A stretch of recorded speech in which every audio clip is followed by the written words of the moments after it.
City Lit Theater is presenting the world premiere. Is it a world premiere of It is. Scaramouche with no exclamation point, a swashbuckling musical with an exclamation point, based on the fantastic swashbuckling novel by Raphael Sabatini, one of my favorite novels.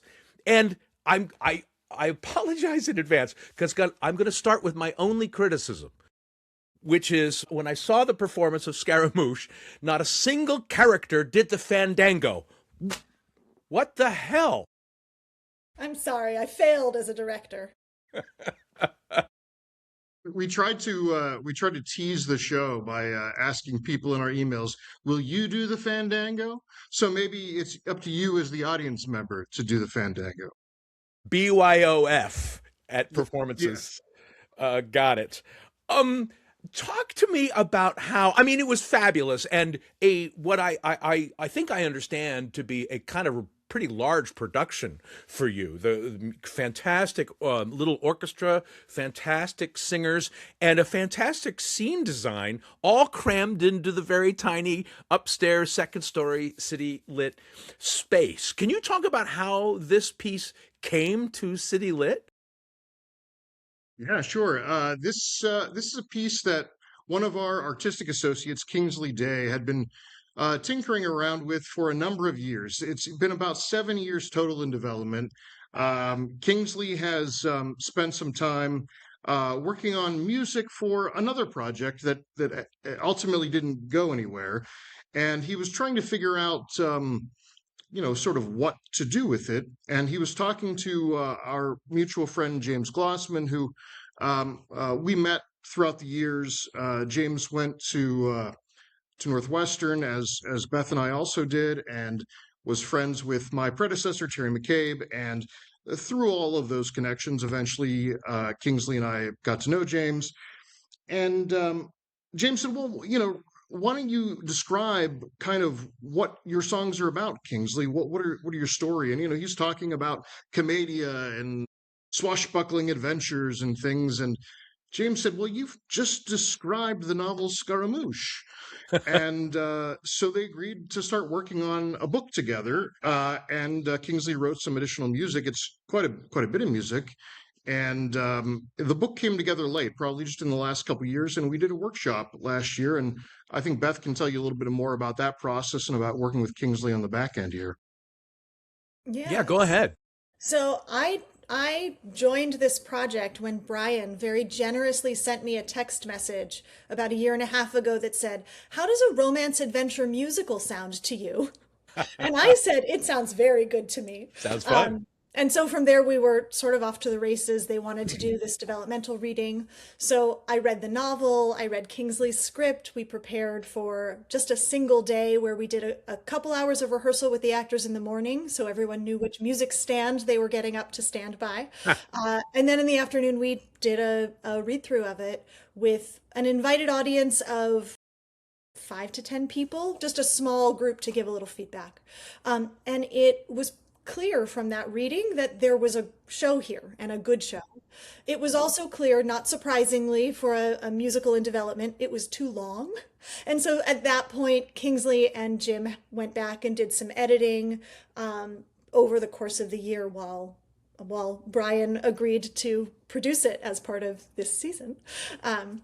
Incredible, incredibly ambitious. And Beth, did you have well, did either of you in that development process, did you have of thoughts? Were you able to contribute thoughts of where the story might go or where it might be trimmed even still? He said affectionately, not critically. Yes. I mean, after the developmental reading, we definitely shared notes and talked about things that might be trimmed or songs that we questioned if we needed. But most of that work was Kingsley and Jim. They went back and did an edit and sent it back to us to review again. And did you, Beth, as the director, identify this sort of operetta tone they had taken with the music and lyrics and sort of lean into that in terms of performance and design? Absolutely. This feels like an old-fashioned musical to me. Yeah, Like, in a good way. it's not It's not your, super cutting edge modern style. It is in the old tradition of musical theater. And so we could lean into things like, people singing straight out to the audience and grinning, and the sort of big showiness of it, the heightenedness of it, which I am no stranger to when in my other work doing, heightened work with Shakespeare. So it in that way it felt like a natural fit because we could play with this really heightened style.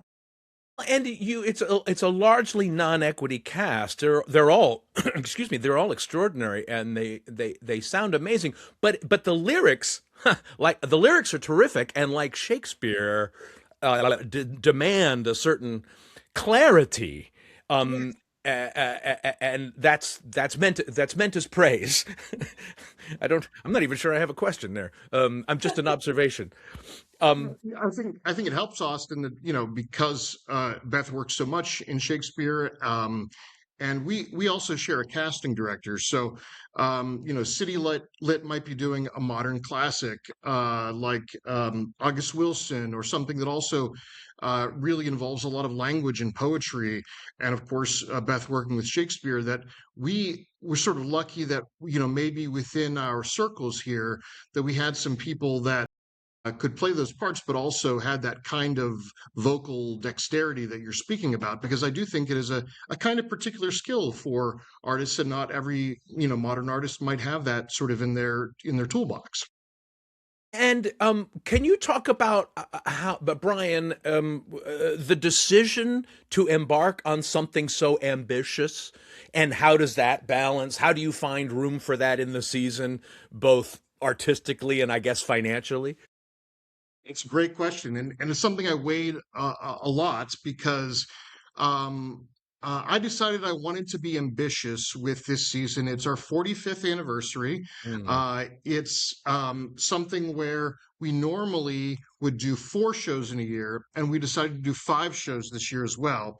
But we tried to do some things to kind of mitigate the risk, right? So one of the things we did was we had a Christmas show that was based on uh, Sherlock Holmes canon, as well as some other material from the period, and we figured that that would do pretty well, and that we also did a co-production. So one of the actors in this production, Ed Rutherford, is an old friend of ours from way back in college at Northwestern, and he does terrific work in this show. As Chapelier and Harlequin, and he has a company called Black Button Eyes Productions, and we co-produced the show that he directed in the fall. So we tried to get creative with how we could squeeze as many exciting projects into a season as we could. What I always say about producing is the greatest skill of a producer is creative problem solving. So if you want to make something happen, you can probably do it. You just got to get creative about it. And so that's what we try to do. I was really committed to the project. I just was excited by the idea. I was excited by the music. Kingsley is a dear friend, and of course, like I mentioned, an artistic associate with the company, and I just was determined to make it work. It is a large show for us. It is an expensive show for us, but I just trusted that the collaborators that we put together on the project were going to do such a nice job with it that people would come. And I think now, as reviews start to come out, and as people hear about it and see it and tell their friends about it, that hopefully that'll be true. If you build it, they will come. Beth, can you, as the only thing I'm actually trained to do in this business is direct.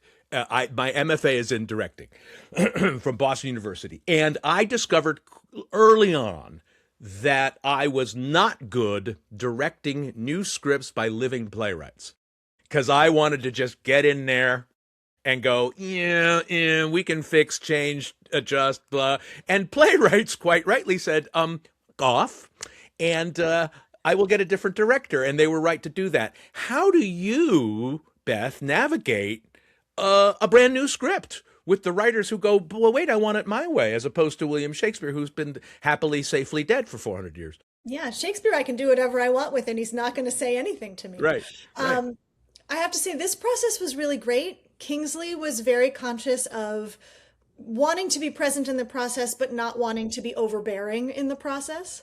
So he was with us for our first read through. He was with us for a couple days of table work. And then he cleared out for a while we were Yeah. doing the staging and the choreography and didn't come back into the rehearsal room again until later in the process. And because they had done the development of the script already, and in fact, Kingsley has been working on this script for 15 years Oh, on and wow. off. It was a long process for him. So the script really came pretty fully formed. We found little things in the rehearsal process, minor changes to lines that would maybe help a scene flow a little more smoothly in these actors' mouths and bodies. And for the most part, when we brought those to him, he said, yeah, sure. And if he said no, he gave us the specific reason and we understood why and we could move forward. For his part, he gave us very few changes. I think when you hear world premiere, you hear about processes where they're getting new pages, and Hmm. cutting scenes right before opening. We had none of that. We had minor tweaks along the way, a couple lines to change because we realized that we wanted to tell the story a little more clearly with a single line adjustment, things like that. But for the most part, the script was locked. And so then it was about, most of the time, thankfully, I think I was on the same page with Kingsley about the interpretation of the story. So he didn't have too many, notes to steer me in another direction. But when he had notes, he would send them to me, and I took most of them and then went back to him on a few and said, no, thank you. But it It's a was, dance, isn't it? It's yeah. a negotiation always. Yeah. Absolutely. But it felt like a really healthy collaboration. And so it was really a gift to have him in the process because when we had a question, we could go to him and say, what do we do with this number? You Yeah. know? Yeah. And I, then we could talk about it. a play of mine is being done for the first time this year, and I'm an actor and a playwright as well, and so I know I hope I know to stay in my lane, and and I've acted in world premieres where we've sometimes had the playwright in the room the whole time, and sometimes the playwright has been there at the beginning and then happily gone away. So we can really talk about the script the way it needs to be talked about and not be dancing around and wasting time. Yeah, I think that's healthier if they can leave the space for a couple weeks while we put the show together so that when they come back we have something real to show them. Yeah, it's been in your head. They had now have to figure out how to put it on its feet and make it live and stand up. Yeah. Um, so will you be happily, desperately, passionately going back to dead playwrights from now on, Beth? I mean, that's what I'm doing next, but but hopefully not forever. I really enjoy this process, and so I hope I get to do more of it. Brian, getting back to a question of ambition, you're about to, I think, you're launching your 46th season, right? And you announced that, and in a city that has both the Goodman Theater and the Court Theater doing their own epic productions of the entire canon of August Wilson's plays, you were stepping in and doing also King Hedley, which is the a kind of a sequel to Seven Guitars. That seems very brave and ambitious to me in a city with already fantastic productions of August Wilson. Can you talk about that a little bit? The chutzpah involved with that decision? Well, you're absolutely right. In fact, Court Theater is just finishing its full August Wilson cycle this year. I think it's Joe Turner's Come and Gone is their final show that Ron O.J. Parson will now have directed the entire cycle for Court. And of course, Goodman Chuck Smith is well on his way to doing the same. And, one of the things that we have talked about here at City Lit is how do we take shows that traditionally are done at larger theaters and are traditionally not produced hardly at all at smaller storefront level places and provide those experiences for our audiences. And what I mean by that, certainly there are plenty of people that come see our shows that also have seen shows at the Goodman or Court Theater. But we are also a neighborhood theater. We are doing shows for folks in our neighborhood. We are doing shows that maybe cost wise are a little bit more accessible for certain people that can't get out and see as much theater. And there are people in the region, in Chicago and beyond, who really seek out August Wilson's work whenever it's done in the region, and will come check it out. And we found all of that to be true and exciting when we produced Seven Guitars just a couple of years ago, a production that was the first play that I picked for my time at City Lit. It was directed by a relatively inexperienced at the time director, Manny Buckley, who's a terrific actor and director, who is an artistic associate with us, but also a company member at American Blues Theater. And we took a chance on it because we loved and believed in the material. I'm originally from Pittsburgh, so I have a deep, deep love of August Wilson's work. August Wilson was part of my high school curriculum in English. So I wanted to be able to produce his work, but do it on a level that felt very, very intimate, that felt like it could attract people from the neighborhood, and give opportunities for folks who might not otherwise get a chance to see that material. And like I said, I think we've been successful. I think that show, in terms of attendance, was in our top 5 all time, as a company in attendance. It won the non-equity Jeff Award for Best Production of a Play. And we felt really, really positive about it. And so we decided we were going to make the effort to keep producing works like that, sort of modern classics, that are typically done at larger theaters, and present them in our little space in the second floor of the Edgewater Presbyterian Church. Well, it's fantastic because these plays have a power that get both August Wilson and Scaramouche, this big musical, have a power that only gets intensified in a beautiful, small, intimate space like City Lit. I love a show that has to be crammed in to a tiny, a reduced, shall we say, space. Uh-huh. So congratulations, both of you, on not only Scaramouche, but 45 years and the 46th season coming up. Thanks for talking with me today. Thanks for having us. Thrilling. Thanks for letting us come and play. This podcast is a production of the Reduced Shakespeare Company, reducing expectations since 1981. Go to reducedshakespeare.com for performance dates, actor bios, email newsletters, and so much less.